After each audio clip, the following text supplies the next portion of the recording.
On va écouter la plaidoirie de Edmond, La liberté d'expression, je protège ton nom.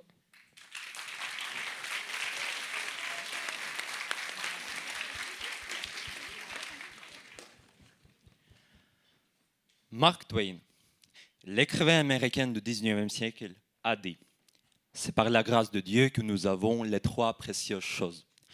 La liberté de parole, la liberté de conscience et la liberté de parole, la liberté de penser et la prudence de n'exercer ni l'une ni l'autre. »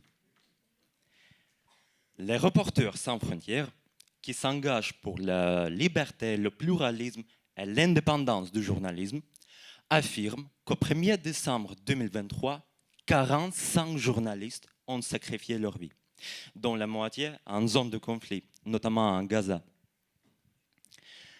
Le bilan annuel d'exactions contre les hommes de ce métier représente 1011 personnes assassinées dans l'exercice de leurs fonctions au cours des 12 dernières années. L'année précédente, environ 800 journalistes ont connu la prison et presque 550 y ont séjourné au début de cette année. Juste pour comparaison, dans les États-Unis, le pays où la peine de mort reste en vigueur, en 2023, seulement 24 personnes sont exécutées, parmi lesquelles les meurtriers, les terroristes et les distributeurs de drogue. D'où vient cette intransigeance incroyable envers les gens qui ne portent des armes, ne font pas sauter des écoles avec les enfants, et même dans leur majorité, je crois, payent des impôts? Pour répondre à cette question, nous devons nous détacher de la réalité profonde pour nous retrouver dans la citadelle de liberté que j'ai évoquée un peu plus haut. Ce sont des États-Unis qui ont condamné le journaliste australien Julian Assange à 175 ans d'emprisonnement pour l'espionnage. Son crime est sans borne. Wikileaks, le site internet qu'il a fondé, en 2008, publie les documents d'une banque suisse parlant des richesses confisquées aux nations et placées sur les îles Caïmans. En 2010, la plateforme diffuse plus de 700 000 documents classifiés sur les activités militaires et diplomatiques américaines en Irak et en Afghanistan. Documents révélant que la guerre a fait 66 000 victimes civiles et que l'armée américaine avait livré plusieurs milliers d'Irakiens à des centres de détention pratiquant la torture. Et tout ça sans parler de la surveillance des présidents français faite par les États-Unis, qui a été découverte en 2015. Mais de toute façon, la liberté d'expression n'est pas réservée uniquement aux journalistes. Et les gens d'autres métiers doivent aussi faire face aux mesures répressives du pouvoir politique. Ainsi, en 2022, l'artiste iranien Tomash Salih est condamné à la mort par le tribunal révolutionnaire après avoir été torturé par la police des mœurs. La raison est simple. Il s'exprimait contre la tyrannie iranienne en diffusant des photos de manifestations. Cependant, on peut me faire objection en avançant que toute liberté, y compris celle d'expression, est relative. Elle dépend du pays, de l'époque, de la nation et des autres facteurs. Je suis d'accord. Mais attention quand même à ce que tel discours ne tourne parfois à la répression absolue. Quand les nazis sont arrivés au pouvoir, qu'ont-ils fait? Tout d'abord, en 1933, par la loi des pleins pouvoirs, ils ont restreint la liberté de la presse. La presse, désormais fidèle à son étymologie, devient l'un des instruments les plus efficaces du ministère de l'Information et de la Propagande, dirigé par Joseph Goebbels. Il n'est pas nécessaire de rappeler l'ampleur terrible de crimes nazis incarnés dans les camps de concentration et d'extermination diffuser là des Einsatzgruppen dans l'URSS, de nombreux actes de génocide.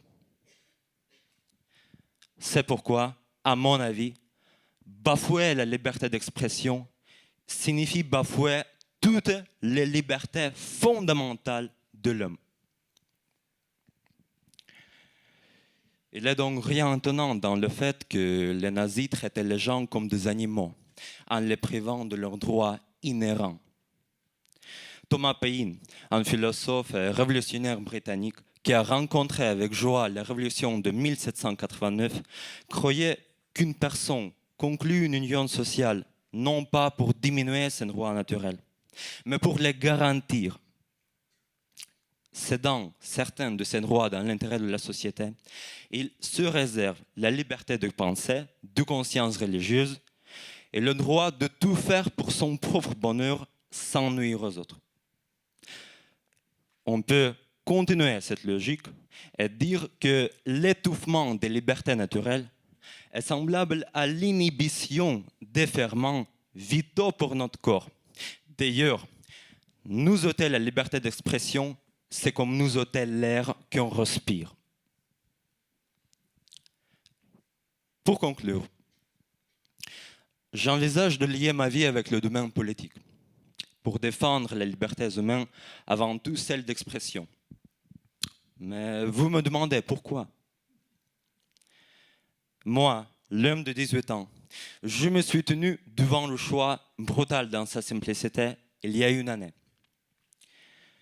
Soit continuer mes études en risquant d'être mobilisé et envoyé à la guerre avec le pays frère, soit quitter ma patrie et peut-être ne plus jamais la revoir.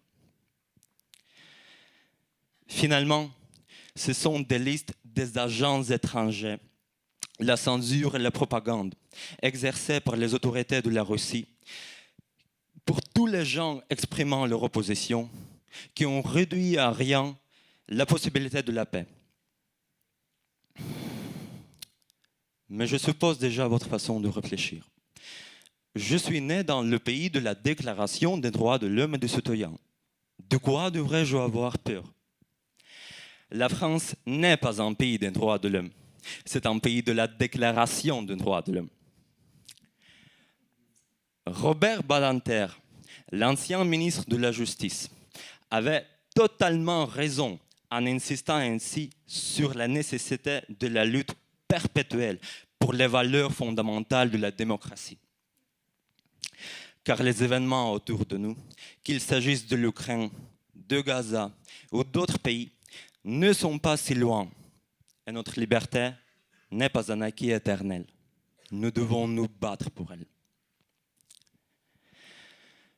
Je ne veux pas attendre de moindres contraintes qui peuvent obliger de censurer ou atténuer l'opinion. Si vous le redoutez, vous n'êtes plus libre. La violation, voire la négation de la liberté d'expression qui se passe aujourd'hui devant nous, nous oblige de prendre la conscience de ces problèmes. Personne sauf nous ne préservera cette liberté fondamentale. La liberté d'expression, nous protégeons ton nom. Merci.